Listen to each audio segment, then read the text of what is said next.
Hey everybody, it's the long-awaited conclusion to the two-part video blog series, Top 10 Tips to Fantasy Baseball. I'm John Irwin for Ravings of a Baseball Fan. So let's get started with tip number 6, which is use all the resources at your disposal. Every year, guys give me a little ribbon for using this magazine. Sporting News Fantasy Baseball magazine comes out once a year, usually early February, and that's how I know the fantasy baseball season is gonna start. And it's a great resource. They have great projections for players. They have an immense player catalog with sleepers and rookies and prospects and stuff like that. But I use it more for the mock draft because outside of the first round, it's harder to kind of figure out and deduce when guys are going to be drafted. So it's a great resource for that to give me an idea of when I need to be going after certain players that I like or really want on my team, stuff like that. Other great resources are rotoauthority.com. It's done by the same guys that do MLB trade rumors, and they do a lot of player profiles and look at certain positions and position profiles and stuff like that. Fangraphs is a great site for statistics and projections. And then your fantasy baseball site, whatever you're using, I use CBS every year, and they have pretty good mock drafts, and they have lists of draft averages and stuff. I don't really like their projections as much or their rankings. I don't like their rankings at all. But they've got some good stuff in there as far as draft averages and stuff like that.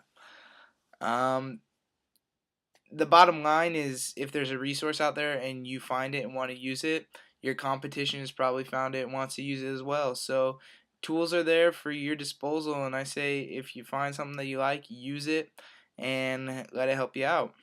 All right, tip number 7. Your team is never cemented. It's important to have a good draft, and it's important to have a plan for your draft, going back to tip number 1. But if things do not go your way, don't worry. You have free agency, you have trades, you have guys dropping players, and you pick them up off the waiver wire. There's lots of ways out there for you to improve your team without, freaking out because the draft went wrong. So just remember that you always have ways to better your team, just like real baseball teams do, and there's always ways to fill those gaps and holes that are troubling you. Last year, for an example, a guy in my league dropped David Ortiz because he had a horrible April, and I picked him up when he started to get hot and used him as my utility player, and he went out and hit 30 home runs and had a great offensive season and was putting up pretty big points week to week for me. So just remember that, you know, the season's long and there's always ways to make your team better. All right, tip number 8, always be looking for pitching. Going back to tip number 2, remember I said pitching is so volatile and dangerous, and you never know what you're going to get year in and year out.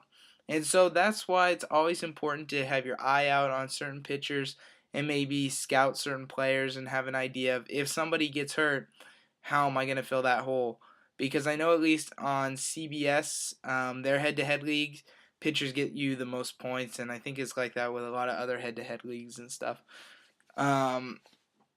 There's always sleepers. There's always ways to use pitching as a trade chip. Last year, I flipped Justin Upton for Roy Oswalt and then flipped Roy Oswalt for Ryan Braun. So pitching is a powerful commodity that you can use to trade and improve your team. And, just last year, I had Adam Wainwright and Josh Johnson going into the last couple weeks of the season. They were my top 2 pitchers. Then they each got hurt, and I had to fill them with Carl Pavano and Daniel Hudson. And I got into the finals because those 2 guys really saved my butt and kept my point total steady. So,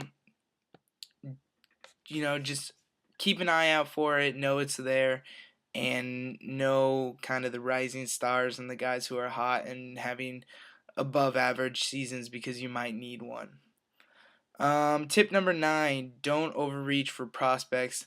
Let them come to you. And a great example of this was Steven Strasburg last year. On average, he was getting drafted in the 11th round. And like I've said before, in the 11th round, I drafted Carlos Gonzalez, who had a great year.